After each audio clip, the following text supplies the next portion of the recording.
یہ 14 جولائی 1948 کا دن تھا جب اس وقت کے گورنر جنرل اور بانی پاکستان قائد اعظم محمد علی جناح کو ان کی علالت کے پیش نظر کوئٹہ سے زیارت منتقل کیا گیا تھا۔ اس کے بعد وہ فقط 60 دن زندہ رہے اور 11 ستمبر 1948 کو اپنے خالق حقیقی سے جا ملے۔ بابائے پاکستان کے یہی آخری 60 دن آج کی ہماری اس ویڈیو کا موضوع ہے۔ ناظرین، وطن عزیز کو ابتدا سے ہی کچھ پراسرار سایوں نے لپیٹ میں لے لیا تھا اور ان کے اثرات سے ہم آج بھی نہیں ابھر پائے۔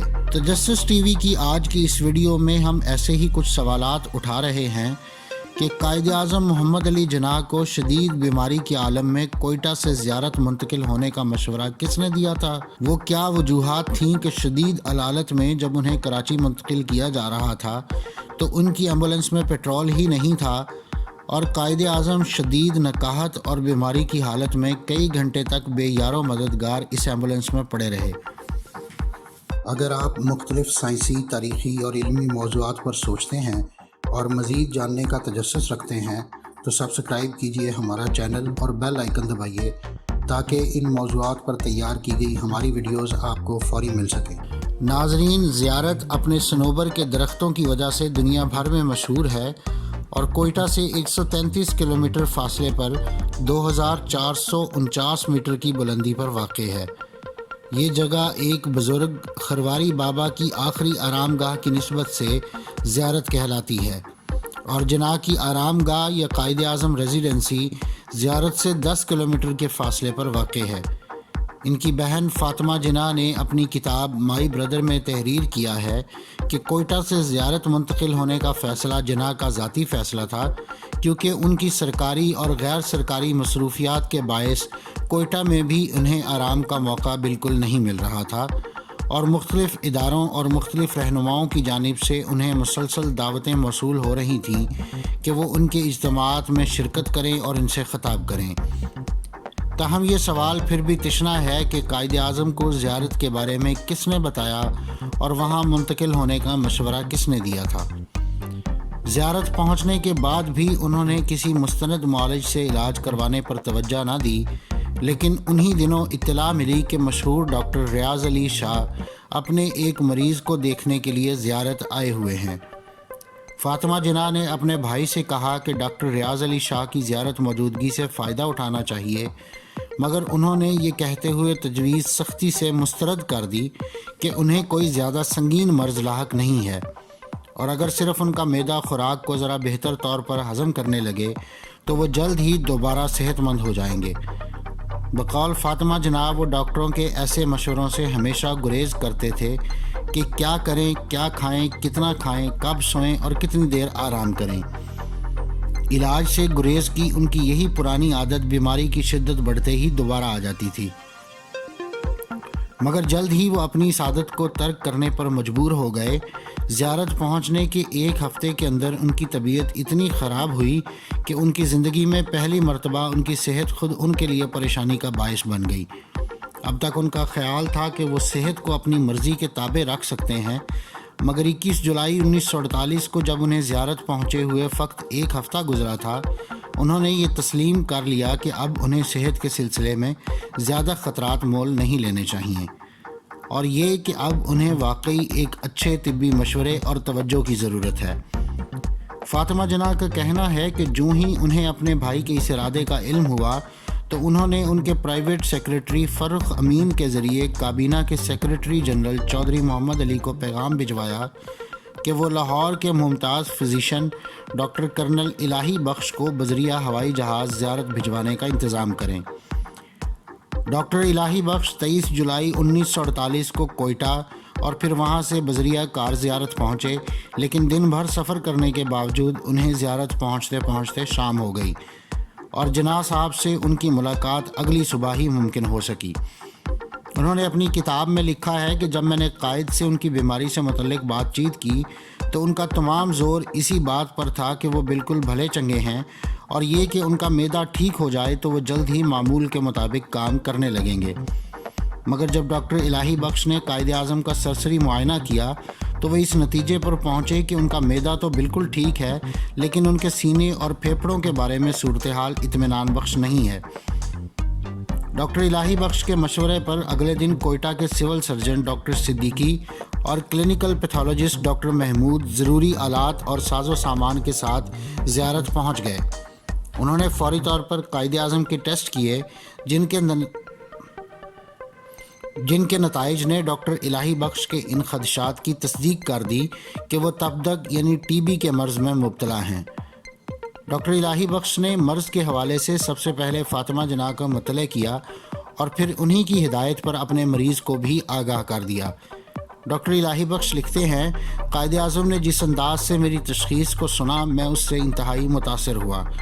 جب ڈاکٹر الہی بخش نے قائد اعظم کو بتایا کہ انہیں ٹی بی کا مرض لاحق ہے تو انہوں نے جواب دیا، ڈاکٹر یہ تو میں 12 برس سے جانتا ہوں، میں نے اپنے مرض کو صرف اس لیے ظاہر نہیں کیا تھا کہ ہندو میری موت کا انتظار نہ کرنے لگیں۔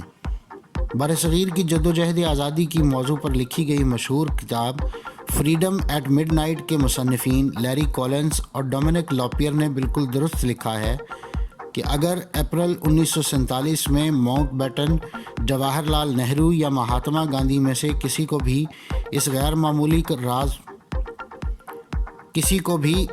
معمولی راز کا علم ہو جاتا جو بمبئی کے ایک مشہور طبیب ڈاکٹر جے ایل پٹیل کے دفتر کی تجوری میں انتہائی حفاظت سے رکھا ہوا تھا، تو شاید ہندوستان کبھی تقسیم نہ ہوتا اور آج ایشیا کی تاریخ کا دھارا کسی اور رخ پر بہہ رہا ہوتا۔ یہ وہ راز تھا جس سے برطانوی سیکرٹ سروس بھی آشنا نہ تھی۔ یہ راز جناح کے پھیپھڑوں کی ایک ایکس رے فلم تھی جس میں بانی پاکستان کے پھیپھڑوں پر ٹیبل ٹینس کی گیند کے برابر 2 بڑے بڑے دھبے صاف نظر آ رہے تھے۔ ہر دھبے کے گرد ایک ہالہ سا تھا جس سے یہ بالکل واضح ہو جاتا تھا کہ تپدق کا مرض جناح کے پھیپھڑوں پر کس قدر جارحانہ انداز میں حملہ آور ہو چکا ہے۔ ڈاکٹر پٹیل نے جناح کی درخواست پر ان ایکس ریز کے بارے میں کبھی کسی کو کچھ نہ بتایا، تاہم انہوں نے جناح کو علاج اور صحت یابی کے لیے یہ مشورہ ضرور دیا تھا کہ ان کا علاج صرف اور صرف آرام میں مضمر ہے۔ مگر بانی پاکستان کے پاس آرام کا وقت کہاں تھا؟ ان کے پاس وقت کم تھا اور کام بہت زیادہ تھا، اور وہ باقاعدہ علاج کا اہتمام کبھی نہ کر سکے۔ وہ اتنی آہنی ہمت کے مالک تھے کہ انہوں نے اپنے مرض کے بارے میں اپنی عزیز ترین بہن کو بھی آگاہ نہیں کیا، حتیٰ کہ انہوں نے ڈاکٹر الہی بخش کو بھی اپنے راز سے اس وقت ہی آگاہ کیا جب وہ خود یہی تشخیص کر چکے تھے۔ ماؤنٹ بیٹن نے خاصے طویل عرصے بعد لیری کولنز اور ڈومینک لاپیئر کو ایک انٹرویو میں بتایا کہ ساری طاقت جناح کے ہاتھ میں تھی۔ اگر کسی نے مجھے بتایا ہوتا کہ وہ بہت کم عرصے میں ہی فوت ہو جائیں گے تو میں ہندوستان کو تقسیم نہ ہونے دیتا۔ یہ واحد صورت تھی کہ ہندوستان متحدہ صورت میں برقرار رہتا۔ راستے کا پتھر صرف مسٹر جناح تھے، دوسرے رہنما اس قدر بے لچک نہیں تھے، اور مجھے یقین ہے کہ کانگریس ان لوگوں کے ساتھ کسی مفاہمت پر پہنچ جاتی اور پاکستان تا قیامت وجود میں نہ آتا۔ ڈاکٹر الہی بخش لکھتے ہیں، جب مرض کی تشخیص ہو گئی تو میں نے ایک جانب علاج اور خوراک میں مناسب رد و بدل کی اور دوسری جانب لاہور سے ڈاکٹر ریاض Ali Shah, doctor S S عالم اور ڈاکٹر غلام محمد کو ٹیلی گرام دیا کہ وہ ضروری سامان اور سفری ایکس ریز کے آلات لے کر فوراً زیارت پہنچیں۔ 20 جولائی 1948 کو قائد اعظم کے یہ تمام معالجین زیارت پہنچ گئے۔ اس سے ایک دن پہلے بابائے قوم کی دیکھ بھال کے لیے کوئٹہ سے ایک تربیت یافتہ نرس فلس ڈلہم کو بھی زیارت بلوایا جا چکا تھا۔ اب خدا کر کے قائد اعظم کا باقاعدگی سے علاج شروع ہونے کے امکانات پیدا ہو گئے تھے کہ اسی دن ایک ایسا واقعہ پیش آیا جس پر اب تک خاموشی کے پراسرار پردے پڑے ہوئے ہیں، اور جو لوگ اس سے واقف بھی ہیں ان کا یہی اصرار ہے کہ اس واقعے کو اب بھی راز ہی رہنے دیا جائے۔ یہ واقعہ سب سے پہلے محترمہ فاطمہ جناح نے اپنی کتاب مائی بردر میں قلم بند کیا تھا۔ انہوں نے یہ کتاب جی الانا کی مدد سے تحریر کی تھی۔ ان کی وفات کے بعد اس کا مسودہ ان کاغذات میں دستیاب ہوا جو اب اسلام آباد کے نیشنل آرکائیو سینٹر میں محفوظ ہیں۔ اس مسودے کو 1987 میں قائد اعظم اکیڈمی کراچی نے کتابی شکل میں شائع کیا تھا، مگر اس کتاب میں سے ان پیراگرافز کو حذف کر دیا گیا تھا جو محترمہ نے 30 جولائی 1948 کو پیش آنے والے ایک واقعے کے حوالے سے تحریر کیے تھے۔ محترمہ نے اپنی اس کتاب میں لکھا، جولائی کے اواخر میں ایک روز وزیر اعظم لیاقت علی خان اور چودھری محمد علی بغیر کسی پیشگی اطلاع کے اچانک زیارت پہنچ گئے۔ وزیر اعظم نے ڈاکٹر الہی بخش سے پوچھا کہ جناح کے مرض کے بارے میں ان کی تشخیص کیا ہے۔ ڈاکٹر نے کہا کہ انہیں فاطمہ جناح نے بلایا ہے اور وہ اپنے مریض کے بارے میں صرف انہی کو کچھ بتا سکتے ہیں۔ وزیر اعظم نے اصرار کیا کہ وہ بطور وزیر اعظم گورنر جنرل کی صحت کے بارے میں فکر مند ہیں، لیکن تب بھی ڈاکٹر الہی بخش کا موقف یہی رہا کہ وہ اپنے مریض کی اجازت کے بغیر کسی کو کچھ نہیں بتا سکتے۔ فاطمہ جناح آگے لکھتی ہیں، میں اس وقت بھائی کے پاس بیٹھی ہوئی تھی جب مجھے بتایا گیا کہ وزیر اعظم اور کابینہ کے سیکریٹری جنرل ان سے ملاقات کرنا چاہتے ہیں۔ میں نے اس کی اطلاع بھائی کو دی تو وہ مسکرائے اور بولے، فاطی تم جانتی ہو وہ یہاں کیوں آیا ہے؟ وہ دیکھنا چاہتا ہے کہ میری بیماری کتنی شدید ہے اور یہ کہ میں اب کتنے دن زندہ رہوں گا۔ چند منٹ بعد انہوں نے اپنی بہن سے کہا، نیچے جاؤ، وزیر اعظم سے کہو میں اس سے ابھی ملوں گا۔ فاطمہ جناح نے بھائی سے گزارش کی کہ بہت دیر ہو چکی ہے، آپ ان سے صبح مل لیجئے گا، مگر جناح نے حکم دیا، نہیں اسے ابھی آنے دو، وہ خود آ کر اپنی آنکھوں سے دیکھ لے۔ وہ لکھتی ہیں، دونوں کی ملاقات آدھے گھنٹے جاری رہی۔ جو ہی لیاقت علی خان واپس نیچے آئے تو میں اوپر اپنے بھائی کے پاس گئی۔ وہ بری طرح تھکے ہوئے تھے اور ان کا چہرہ اترا ہوا تھا۔ انہوں نے مجھ سے پھلوں کا جوس مانگا اور پھر چودھری محمد علی کو اندر بلوا لیا جو 15 منٹ تک ان کے پاس رہے۔ پھر جب وہ دوبارہ تنہا ہوئے تو میں اندر ان کے پاس گئی۔ میں نے پوچھا کیا وہ جوس یا کافی کچھ لینا پسند کریں گے، مگر انہوں نے کوئی جواب نہیں دیا۔ وہ کسی گہری سوچ میں محو تھے۔ اتنے میں رات کے کھانے کا وقت ہو گیا۔ بھائی نے مجھ سے کہا، بہتر ہے کہ تم نیچے چلی جاؤ اور ان کے ساتھ کھانا کھاؤ۔ نہیں، انہوں نے زور دے کر کہا، میں آپ ہی کے پاس بیٹھوں گی اور یہیں پر کھانا کھا لوں گی۔ نہیں، بھائی نے کہا، یہ مناسب نہیں ہے، وہ یہاں ہمارے مہمان ہیں، جاؤ اور ان کے ساتھ کھانا کھاؤ۔ اس کے بعد فاطمہ جناح لکھتی ہیں، کھانے کی میز پر میں نے وزیر اعظم کو بہت خوشگوار موڈ میں پایا۔ وہ لطیفے سنا رہے تھے اور ہنسی مذاق کر رہے تھے، جبکہ میں بھائی کی صحت کے لیے خوف سے کانپ رہی تھی جو اوپر کی منزل پر بستر علالت پر پڑے ہوئے تھے۔ کھانے کے دوران چودھری محمد علی چپ چاپ کسی سوچ میں گم رہے۔ کھانا ختم ہونے سے پہلے میں اوپر چلی گئی۔ جب میں کمرے میں داخل ہوئی تو بھائی مجھے دیکھ کر مسکرائے اور بولے، فاطی تمہیں ہمت سے کام لینا چاہیے۔ میں نے اپنے آنسوؤں کو چھپانے کی بڑی کوشش کی جو میری آنکھوں میں امڑ آئے تھے۔ 17 اکتوبر 1979 کو پاکستان ٹائمز لاہور میں شریف الدین پیرزادہ کا ایک مضمون شائع ہوا تھا جس کا عنوان تھا the last days of the Quaid Azam. اس مضمون میں انہوں نے ممتاز ماہر قانون ایم اے رحمان کے ایک خط کا حوالہ دیا۔ اس خط میں ایم اے رحمان نے انہیں لکھا تھا کہ ڈاکٹر کرنل الہی بخش کے بیٹے ہمایوں خان نے بھی انہیں اس واقعے کے بارے میں بتایا تھا۔ اس روایت کے مطابق قائد اعظم پر دوا کا اثر بڑا اچھا ہو رہا تھا اور وہ بتدریج صحت یاب ہو رہے تھے۔ ایک روز لیاقت علی خان قائد اعظم سے ملنے کے لیے زیارت آئے۔ وہ ان کے ساتھ تقریباً 1 گھنٹہ رہے۔ اسی دوران دوا کھلانے کا وقت آ گیا، لیکن میرے والد اندر جا کر قائد اعظم کو دوا نہیں دے سکتے تھے کیونکہ اندر جو ملاقات ہو رہی تھی وہ بے حد خفیہ تھی۔ چنانچہ وہ باہر انتظار کرتے رہے تاکہ ملاقات ختم ہوتے ہی وہ قائد اعظم کو دوا کھلا سکیں۔ جب لیاقت علی خان کمرے سے باہر نکلے تو میرے والد فوراً کمرے میں داخل ہوئے اور قائد اعظم کو دوا کھلانا چاہیے۔ انہوں نے دیکھا کہ قائد اعظم سخت افسردہ ہیں اور انہوں نے دوا کھانے سے بھی انکار کر دیا اور کہا کہ اب میں مزید زندہ نہیں رہنا چاہتا۔ اس کے بعد والد صاحب کی بھرپور کوشش اور اصرار کے باوجود قائد اعظم نے اپنے ڈاکٹر کے ساتھ تعاون کرنے سے انکار کر دیا۔ ہمایوں خان نے مزید بتایا، قائد اعظم کے انتقال کے فوراً بعد لیاقت علی خان نے میرے والد کو بلاوا بھیجا۔ لیاقت علی خان نے ان سے پوچھا کہ اس روز زیارت میں جب میں کمرے سے باہر نکل آیا اور آپ اندر گئے تو قائد اعظم نے آپ سے کیا بات کی تھی؟ میرے والد نے لیاقت علی خان کو بہت یقین دلانے کی کوشش کی کہ قائد نے آپ دونوں کے مابین ہونے والی گفتگو کے بارے میں مجھ سے قطعاً کوئی بات نہیں کی تھی، سوائے اس کے کہ اس کے بعد قائد نے دوا کھانی بند کر دی تھی۔ لیکن میرے والد کی اس جواب سے لیاقت علی خان کو تسلی نہیں ہوئی۔ اور وہ کافی دیر تک میرے والد سے اس حوالے سے سوالات کرتے رہے۔ جب ان کی ملاقات ختم ہوئی اور میرے والد کمرے سے نکلنے لگے تو لیاقت علی خان نے انہیں واپس بلوایا اور انہیں تنبیہ کی کہ اگر انہوں نے کسی اور ذریعے سے اس ملاقات کے بارے میں کچھ سنا تو انہیں سنگین نتائج بھگتنا پڑیں گے۔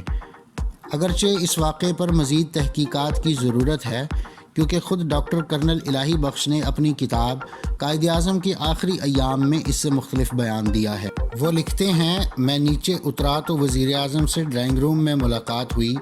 وہ اسی روز مسٹر محمد علی کے ساتھ قائد اعظم کی مزاج پرسی کے لیے تشریف لائے تھے۔ انہوں نے بڑی بےتابی سے قائد اعظم کی کیفیت دریافت کی اور اس بات پر اطمینان کا اظہار کیا کہ مریض کو اپنے ڈاکٹر پر اعتماد ہے اور انشاءاللہ اس کا ان کی صحت پر اچھا اثر پڑے گا۔ انہوں نے بہت تاکید کی کہ قائد اعظم کی اس طویل بیماری کی جڑ کا ضرور کھوج لگایا جائے۔ میں نے انہیں یقین دلایا کہ قائد اعظم کی حالت تشویشناک ہونے کے باوجود وہ پر امید ہیں کہ اگر انہوں نے وہ جدید دوائیں کھا لی جو کراچی سے منگوائی جا رہی ہیں تو ممکن ہے وہ صحت یاب ہو جائیں گے۔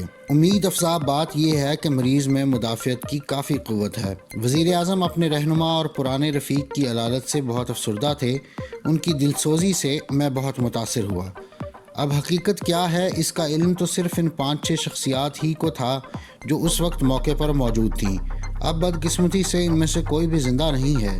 واقعے پر بھی 72 سال کی ماہ و سال کی گرد جم چکی ہے اور اب ایسا کوئی ذریعہ باقی نہیں جو قوم کو اس واقعے کی اصلیت سے آگاہ کر سکے۔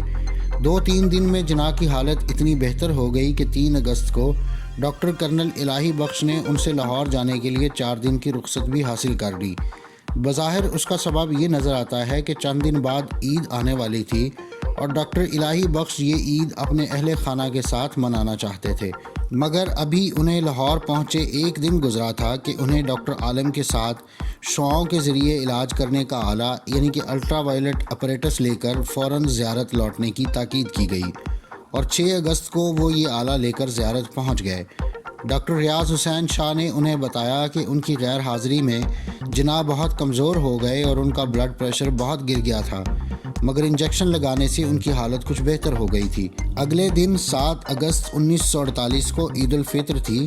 اسی شام برقی شعاعوں سے جناح صاحب کے علاج کا آغاز ہوا، مگر یہ انہیں موافق نہیں آیا اور ان کے پیروں پر کچھ ورم سا ہو گیا۔ 9 اگست کو ڈاکٹروں نے رائے دی کہ زیارت کی بلندی مریض کے حق میں اچھی نہیں اور انہیں کوئٹہ منتقل کر دینا چاہیے۔ جناب پہلے تو 15 اگست سے پہلے سفر کے لیے آمادہ نہیں تھے، کیونکہ اسی سال جون میں فیصلہ ہو چکا تھا کہ یوم آزادی 15 کی بجائے 14 اگست کو منایا جائے گا، لیکن اپنے معالجین کے اصرار پر وہ 13 اگست کو کوئٹہ جانے پر رضامند ہو گئے۔ قائد اعظم کے زیارت کے قیام کے زمانے کی بات ہے کہ ڈاکٹر کرنل الہی بخش نے فاطمہ جناح سے پوچھا، آپ کے بھائی کو کچھ کھانے پر کیسے آمادہ کیا جائے، ان کی خاص پسند کا کوئی کھانا بتائیں۔ فاطمہ جناح نے بتایا کہ بمبئی میں ان کے ہاں ایک باورچی ہوا کرتا تھا جو چند ایسے کھانے تیار کرتا تھا کہ بھائی ان کو بڑی رغبت سے کھاتے تھے، لیکن پاکستان بننے کے بعد وہ باورچی کہیں چلا گیا۔ انہیں یاد تھا کہ وہ فیصل آباد کا رہنے والا تھا اور کہا کہ شاید وہاں سے اس کا کچھ عطا پتہ مل سکے۔ یہ سن کر ڈاکٹر صاحب نے حکومت پنجاب سے درخواست کی کہ اس باورچی کو تلاش کر کے فوراً زیارت بھجوایا جائے۔ کسی نہ کسی طرح وہ باورچی مل گیا اور اسے فوراً ہی زیارت بھجوا دیا گیا، تاہم قائد اعظم کو اس کی آمد کے بارے میں کچھ نہیں بتایا گیا۔ کھانے کی میز پر انہوں نے اپنے مرغوب کھانے دیکھتے ہوئے تعجب کا اظہار کیا اور خوش ہو کر خاصا کھانا کھا لیا۔ قائد اعظم نے استفسار کیا کہ آج یہ کھانے کس نے بنائے ہیں، تو ان کی بہن نے بتایا کہ حکومت پنجاب نے ہمارے بمبئی والے باورچی کو تلاش کر کے یہاں بھجوایا ہے اور اس نے آپ کی پسند کا کھانا بنایا ہے۔ قائد اعظم نے بہن سے پوچھا کہ اس باورچی کو تلاش کرنے اور یہاں بھجوانے کا خرچ کس نے اٹھایا ہے۔ عرض کیا کہ یہ کارنامہ حکومت پنجاب نے انجام دیا ہے۔ قائد اعظم نے باورچی سے متعلق فائل منگوائی اور اس پر لکھا کہ گورنر جنرل کی پسند کا باورچی اور کھانا فراہم کرنا حکومت کے کسی ادارے کا کام نہیں ہے، خرچ کی تفصیل تیار کی جائے تاکہ میں اسے اپنی جیب سے ادا کر سکوں، اور پھر ایسا ہی ہوا۔ قائد اعظم زیارت میں 1 ماہ قیام کے بعد جب 13 اگست 1948 کی شام کوئٹہ واپس پہنچے تو انہوں نے اپنے معالجوں سے کہا، بہت اچھا کیا کہ آپ مجھے یہاں لے آئے۔ زیارت میں مجھے ایسا محسوس ہوتا تھا جیسے پنجرے میں۔ کوئٹہ پہنچنے کے بعد 16 اگست کو ان کے معالجین نے ایک مرتبہ پھر ان کے ایکس رے اور دیگر ٹیسٹ لیے، ایکس رے کے نتائج سے معلوم ہوا کہ قائد اعظم کی صحت بتدریج بہتر ہو رہی ہے اور ٹیسٹ کے نتائج نے بھی اسی رائے کو تقویت دی۔ چنانچہ معالجین نے انہیں مصروف رکھنے کے لیے ان کو اخبارات کے مطالعے کی اجازت دے دی اور بعض دفتری فائلیں نمٹانے سے بھی منع نہیں کیا گیا۔ کوئٹہ پہنچنے کے بعد قائد اعظم کی صحت چند روز کے لیے اس قدر سنبھل گئی تھی کہ وہ تھکان محسوس کیے بغیر روزانہ 1 گھنٹہ کام کرنے لگ گئے تھے۔ ان کا معدہ بھی بہتر کام کر رہا تھا، یہاں تک کہ ایک دن انہوں نے ڈاکٹروں کے مشورے کے باوجود حلوہ پوری تیار کروا کے شوق سے کھائی۔ چند دن بعد انہوں نے ڈاکٹروں کی اجازت سے سگریٹ نوشی بھی شروع کر دی۔ ڈاکٹروں کا خیال تھا کہ اگر کوئی عادی سگریٹ نوش بیماری کے دوران سگریٹ طلب کرے تو یہ اس کی صحت کی جانب لوٹنے کی علامت ہوتا ہے۔ اب ڈاکٹروں نے قائد اعظم کی صحت کا مزید جائزہ لیتے ہوئے ان سے گزارش کی کہ انہیں کوئٹہ سے کراچی منتقل ہو جانا چاہیے، لیکن قائد اعظم سٹریچر پر لیٹے لاچار کیفیت میں گورنر جنرل ہاؤس نہیں جانا چاہتے تھے۔ ان سے بار بار درخواست کی گئی تو وہ اس شرط پر کراچی جانے پر آمادہ ہو گئے کہ وہ گورنر جنرل ہاؤس میں نہیں بلکہ ملیر میں نواب آف بہاولپور کی رہائش گاہ میں قیام کریں گے۔ ان دنوں نواب آف بہاولپور انگلستان میں مقیم تھے۔ جناح سے کہا گیا کہ ان کی قیام گاہ میں رہائش کے لیے ان کو ایک خط تحریر کرنا پڑے گا، تو ان کی اصول پسندی نے انہیں یہ خط تحریر کرنے کی اجازت نہیں دی۔ وہ نہیں چاہتے تھے کہ وہ مملکت کے گورنر جنرل ہوتے ہوئے اپنی مملکت میں شامل ایک ریاست کے نواب سے کسی قسم کی سہولت حاصل کرنے کے لیے باقاعدہ اجازت طلب کریں۔ 29 اگست 1948 کو ڈاکٹر الہی بخش نے قائد اعظم کا ایک مرتبہ پھر معائنہ کیا۔ وہ لکھتے ہیں، قائد اعظم کا معائنہ کرنے کے بعد میں نے یہ امید ظاہر کی کہ جس ریاست کو آپ وجود میں لائے ہیں اسے پوری طرح مستحکم اور استوار کرنے کے لیے ابھی دیر تک زندہ رہیں۔ جناح نے ڈاکٹر الہی بخش کو مخاطب کر کے کہا، آپ کو یاد ہے جب آپ پہلی بار زیارت آئے تھے تو میں زندہ رہنا چاہتا تھا، لیکن اب میرا مرنا جینا برابر ہے۔ ڈاکٹر الہی بخش لکھتے ہیں کہ یہ الفاظ زبان سے ادا کرتے وقت ان کی آنکھوں میں آنسو آ گئے۔ ایک ایسے شخص کو آپ دیدہ دیکھ کر جسے جذبات سے یکسر آری اور فولاد کی طرح سخت سمجھا جاتا تھا، ڈاکٹر الہی بخش دنگ رہ گئے۔ قائد اعظم اس وقت بتدریج روبہ صحت تھے، اس لیے ان کی مزبہل طبیعت سے انہیں اور بھی حیرانی ہوئی۔ انہوں نے وجہ دریافت کی تو انہوں نے فرمایا، میں اپنا کام پورا کر چکا ہوں۔ ڈاکٹر الہی بخش لکھتے ہیں کہ اس جواب سے میری الجھن اور بڑھ گئی اور خیال ہوا کہ وہ اصل بات پوشیدہ رکھنا چاہتے ہیں اور جو وجہ انہوں نے بیان کی ہے وہ یوں ہی ٹالنے کے لیے ہے۔ میں رہ کر سوچتا تھا کہ کیا آج سے 5 ہفتے پہلے ان کا کام نامکمل تھا اور اب یک پایا تکمیل کو پہنچ گیا ہے۔ میں یہ محسوس کیے بغیر نہ رہ سکا کہ کوئی بات ضرور ہے جس نے ان کی جینے کی آرزو مٹا دی ہے۔ یہی واقعہ فاطمہ جناح نے بھی تحریر کیا ہے، مگر قدرے مختلف الفاظ میں۔ وہ لکھتی ہیں، اگست کے آخری دنوں میں جناح صاحب پر اچانک مایوسی کا غلبہ ہو گیا۔ ایک دن میری آنکھوں میں غور سے دیکھتے انہوں نے کہا، فاطی، اب مجھے زندہ رہنے سے کوئی دلچسپی نہیں، میں جتنی جلد چلا جاؤں اتنا ہی بہتر ہے۔ یہ بدشگونی کے الفاظ تھے۔ میں لرز اٹھی جیسے میں نے بجلی کے ننگے تار کو چھو لیا ہو۔ پھر بھی میں نے صبر و ضبط سے کام لیا اور کہا، آپ جلد ہی اچھے ہو جائیں گے، ڈاکٹروں کو پوری امید ہے۔ میری یہ بات سن کر وہ مسکرائے۔ اس مسکراہٹ میں مردنی چھپی تھی۔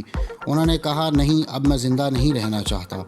1 ستمبر 1948 کو قائد اعظم نے زیارت سے بری فوج کے سربراہ جنرل ڈگلس گریسی کے نام ایک خط تحریر کیا، جو بدقسمتی سے ان کی آخری تحریر ثابت ہوئی۔ اس خط میں انہوں نے لکھا کہ میں نے آپ کے خط کی ایک نقل قائد اعظم ریلیف فنڈ کے نائب صدر کو بھیج دی ہے اور میں نے اس فنڈ میں سے 3 لاکھ روپے کی امداد کی منظوری دی ہے جو تھل پروجیکٹ کے مہاجر فوجیوں کی بہبود کے لیے مخصوص ہے۔ اسی روز ڈاکٹر الہی بخش نے مایوس لہجے میں محترمہ فاطمہ جناح کو بتایا کہ ان کے بھائی کو ہیمریج ہو گیا ہے اور انہیں فوراً کراچی لے جانا چاہیے کیونکہ کوئٹہ کی بلندی ان کے لیے موزوں نہیں ہے۔ اگلے آنے والے دنوں میں قائد اعظم کی طبیعت مزید بگڑتی چلی گئی۔ 5 ستمبر کو ڈاکٹروں نے تشخیص کیا کہ ان پر نمونیا کا حملہ بھی ہوا ہے۔ ڈاکٹر الہی بخش نے امریکہ میں پاکستان کے سفیر مرزا ابو الحسن اصفہانی کو لکھا کہ وہ قائد اعظم کے لیے چند ڈاکٹروں کو بھجوا دیں۔ ان ڈاکٹروں کے نام ڈاکٹر فیاض علی شاہ نے تجویز کیے تھے۔ اسی دوران ڈاکٹر الہی بخش نے کراچی سے ڈاکٹر مستری کو بھی کوئٹہ بلوا لیا، مگر اس کے باوجود قائد اعظم کی طبیعت میں کوئی افاقہ نہیں ہوا اور ان کی نکاہت میں اضافہ ہوتا چلا گیا۔ یہ انہی دنوں کی بات ہے جب قائد اعظم کے سیکریٹری فرخ امین نے قائد اعظم سے کسی کی ملاقات کروانا چاہی تو ڈاکٹر الہی بخش نے ان کے کئی بار اصرار کرنے پر بھی یہ اجازت دینے سے انکار کر دیا۔ ڈاکٹر الہی بخش نے لکھا ہے کہ انہیں اس ملاقاتی کا نام نہیں بتایا گیا تھا، تاہم اس وقت کے حیدرآباد دکن کے وزیر اعظم میر لائق علی نے اپنی کتاب ٹریجڈی آف حیدرآباد کے ایک باب میں، جس کا عنوان جناح آن ڈیتھ بیڈ ہے، میں لکھا ہے کہ یہ ملاقاتی وہ خود تھے، تاہم اصرار کے باوجود جناح سے ملاقات میں کامیاب نہیں ہو سکے۔ 10 ستمبر 1948 کو ڈاکٹر الہی بخش نے فاطمہ جناح کو مطلع کیا کہ اب قائد اعظم کے زندہ بچنے کی کوئی امید باقی نہیں رہی، اور یہ کہ اب وہ فقط چند دنوں کے مہمان ہیں۔ غالباً اسی دن قائد اعظم پر بے ہوشی کا ایک غلبہ ہوا۔ اس بے ہوشی کے عالم میں ان کی زبان سے بے ربط لفظ ادا ہو رہے تھے۔ وہ بڑبڑا رہے تھے، کشمیر انہیں فیصلہ کرنے کا حق دو، آئین میں اسے مکمل کروں گا، بہت جلد مہاجرین انہیں ہر ممکن مدد دو، پاکستان۔ 11 ستمبر 1948 کو جناح کو اسٹریچر پر ڈال کر ان کے وائکنگ طیارے تک پہنچا دیا گیا۔ جب انہیں طیارے تک لے جایا جا رہا تھا تو عملے نے انہیں سلامی دی، اور پھر سب یہ دیکھ کر حیران رہ گئے کہ قائد اعظم نے انتہائی نقاہت کے باوجود فوراً ہی ان کا جواب دیا۔ ان کے ہاتھ کی جنبش سے محسوس ہوتا تھا کہ انہیں بستر مرگ پر بھی نظم و ضبط کے تقاضوں کا مکمل احساس تھا۔ کوئٹہ سے کراچی تک کا سفر 2 گھنٹے میں طے ہوا۔ اس دوران قائد اعظم بڑے بے چین رہے، انہیں بار بار آکسیجن دی جاتی رہی۔ یہ فرض کبھی فاطمہ جناح اور کبھی ڈاکٹر الہی بخش ادا کرتے رہے۔ ڈاکٹر مستری، نرس ڈنہم، نیول ADC لیفٹیننٹ مظہر احمد اور قائد اعظم کے اسسٹنٹ پرائیویٹ سیکرٹری فاروق امین بھی اسی طیارے میں سوار تھے۔ طیارہ قائد اعظم کو لے کر سہ پہر 4:15 بجے ماری پور کے ایئرپورٹ پر اترا۔ قائد اعظم کی ہدایت پر انہیں لینے کے لیے آنے والوں میں نہ حکومت کا کوئی اہم رکن موجود تھا، نہ ہی ضلعی انتظامیہ ان کی آمد سے باخبر تھی۔ ایئرپورٹ پر ان کا خیر مقدم کرنے والوں میں گورنر جنرل کے military secretary lieutenant colonel Geoffrey Knowles کے علاوہ اور کوئی بھی نہ تھا۔ گورنر جنرل کے سٹاف نے انہیں اسٹریچر پر ڈال کر فوجی ایمبولینس میں منتقل کیا۔ فاطمہ جناح اور فلس ڈنہم ان کے ساتھ بیٹھ گئیں، جبکہ ڈاکٹر الہی بخش، ڈاکٹر مستری اور کرنل جیفری جناح کی کیڈلک کار میں سوار ہو گئے۔ قائد اعظم کی ایمبولینس نے ابھی فقط 4 میل کا فاصلہ طے کیا ہوگا کہ اس کا انجن پیٹرول ختم ہونے کے باعث ایک جھٹکے کے ساتھ بند ہو گیا۔ اسی کے ساتھ ایمبولینس کے پیچھے پیچھے آنے والی کیڈلک کار، سامان بردار ٹرک اور دوسری گاڑیاں بھی رک گئیں۔ قائد اعظم کی حالت اس قابل نہیں تھی کہ راستے میں بلا وجہ ایک لمحہ بھی ضائع کیا جاتا۔ ڈرائیور 20 منٹ تک انجن کو ٹھیک کرنے کی جدوجہد کرتا رہا۔ آخر فاطمہ جناح کے حکم پر ملٹری سیکرٹری اپنی کار میں ایک اور ایمبولینس لینے کے لیے روانہ ہو گئے، اور ڈاکٹر مستری بھی ان کے ساتھ تھے۔ ادھر ایمبولینس میں شدید حبس کا عالم تھا، سانس لینا بھی دشوار ہو رہا تھا۔ اس بے چینی پر مستزاد وہ سینکڑوں مکھیاں تھیں جو قائد اعظم کے چہرے کے ارد گرد منڈلا رہی تھیں، اور ان میں انہیں اڑانے کی سکت بھی نہ تھی۔ فاطمہ جناح اور نرس ڈنہم باری باری انہیں گتے کے ایک ٹکڑے سے پنکھا جھلتی رہیں۔ ہر لمحہ بڑی اذیت میں گزر رہا تھا۔ کرنل نولز اور ڈاکٹر مستری کو گئے ہوئے بڑی دیر ہو گئی تھی، لیکن نہ فوجی ایمبولینس کا انجن درست ہوا اور نہ کوئی اور متبادل انتظام ہو سکا۔ ڈاکٹر الہی بخش اور ڈاکٹر ریاض بار بار اپنے قائد کی نبض دیکھتے تھے جو بتدریج ڈوب رہی تھی۔ بابائے قوم کو ایمبولینس سے کار میں منتقل کرنا بھی ممکن نہیں تھا، کیونکہ اسٹریچر کار میں نہیں رکھا جا سکتا تھا، اور خود جناح میں اتنی سکت نہیں تھی کہ وہ کار میں بیٹھ یا لیٹ سکتے۔ اس موقع پر یہ امر انتہائی تعجب خیز ہے کہ دارالحکومت میں کسی نے یہ جاننے کی زحمت بھی نہ کی کہ قائد اعظم 4:15 بجے ایئرپورٹ پر اترنے کے باوجود ابھی تک گورنر جنرل ہاؤس کیوں نہیں پہنچے، ان کا قافلہ کہاں ہے اور ان کی طبیعت کیسی ہے۔ بعض لوگ کہتے ہیں کہ ان کی کراچی آمد راز رکھی گئی تھی، مگر کیا واقعی حکومت کے اعلیٰ عہدیدار ان کی آمد سے باخبر نہ تھے؟ کیا کسی کو یہ بھی خبر نہیں تھی کہ اسی صبح گورنر جنرل کا خصوصی طیارہ کوئٹہ بھیجا گیا ہے اور شام میں کسی بھی وقت دارالحکومت میں ان کی آمد متوقع ہے؟ واقفان حال بتاتے ہیں کہ 4 ستمبر 1948 کو جب کابینہ کے سیکرٹری جنرل چودھری محمد علی گورنر جنرل کی نازک حالت دیکھ کر کراچی واپس پہنچے تھے تو اسی شام وزیر اعظم ہاؤس میں کابینہ کا ہنگامی اجلاس منعقد ہوا تھا۔ یہ ناممکن ہے کہ اس اجلاس میں قائد اعظم کی بیماری زیر بحث نہ آئی ہو۔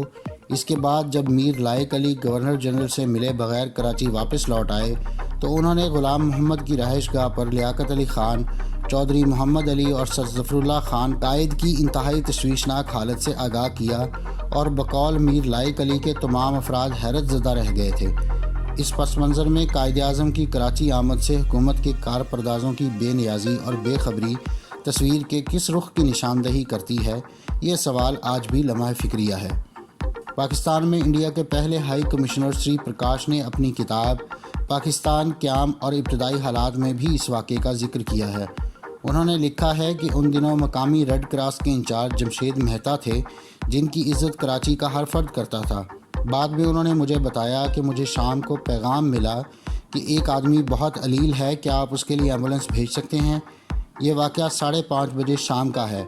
خدا کر کے کرنل نولز اور ڈاکٹر مستری ایک دوسری ایمبولینس لے کر واپس آئے۔ قیاس کیا جا سکتا ہے کہ یہ وہی ایمبولینس ہوگی جس کا ذکر سری پرکاش نے کیا ہے۔ قائد اعظم کو اسٹریچر پر ڈال کر اس ایمبولینس میں منتقل کیا گیا اور یوں شام 6:10 پر وہ گورنر جنرل ہاؤس پہنچے۔ ایئرپورٹ سے رہائش گاہ تک کا 9 میل کا فاصلہ، جو زیادہ سے زیادہ 15-20 منٹ میں طے ہو جانا چاہیے تھا، تقریباً 2 گھنٹے میں طے ہوا، یعنی 2 گھنٹے کوئٹہ سے کراچی تک اور 2 گھنٹے ایئرپورٹ سے گورنر جنرل ہاؤس تک۔ یہ تکلیف دہ سفر قائد اعظم نے اس قسم پرسی کے عالم میں کیا کہ ہماری تاریخ میں اس کی کوئی مثال نہیں ملتی اور نہ کوئی توجیہ۔ سری پرکاش نے اپنی مذکورہ بالا کتاب میں تحریر کیا ہے کہ مسٹر جناح کے انتقال کے وقت فرانسیسی سفارت خانے میں کاکٹیل پارٹی ہو رہی تھی۔ میں نے اس پارٹی میں نوابزادہ لیاقت علی خان سے مسٹر جناح کے آنے کا ذکر کیا تو انہوں نے کہا مسٹر جناح سادہ مزاج آدمی ہیں، اس لیے انہوں نے اس کو پسند نہیں کیا کہ ان کی آمد کے وقت ہنگامہ ہو۔ گورنر جنرل ہاؤس پہنچنے کے بعد قائد اعظم فقط 4.25 گھنٹے زندہ رہے اور اس دوران وہ تقریباً غنودگی کے عالم میں رہے۔ ڈاکٹروں نے انہیں طاقت کا ایک انجیکشن لگایا اور ڈاکٹر الہی بخش کے بقول جب انہوں نے ہوش میں آنے پر قائد اعظم سے کہا کہ وہ جلد ہی ٹھیک ہو جائیں گے تو انہوں نے آہستگی سے کہا، نہیں، میں زندہ نہیں رہوں گا۔ ڈاکٹر الہی بخش کے مطابق یہ قائد اعظم محمد علی جناح کے آخری الفاظ تھے۔ ڈاکٹر ریاض علی شاہ نے لکھا ہے کہ ان کے آخری الفاظ اللہ پاکستان تھے، جبکہ فاطمہ جناح مائی بردر میں لکھتی ہیں کہ قائد اعظم نے 2 گھنٹے کی پرسکون اور بے خلل نیند کے بعد اپنی آنکھیں کھولیں، سر اور آنکھوں سے مجھے اپنے قریب بلایا اور میرے ساتھ بات کرنے کی آخری کوشش کی۔ ان کے لبوں سے سرگوشی کے عالم میں نکلا، فاتح، خدا حافظ، لا الہ الا اللہ محمد الرسول اللہ، اور پھر ان کا سر دائیں جانب کو آہستگی سے ڈھلک گیا اور ان کی آنکھیں بند ہو گئیں۔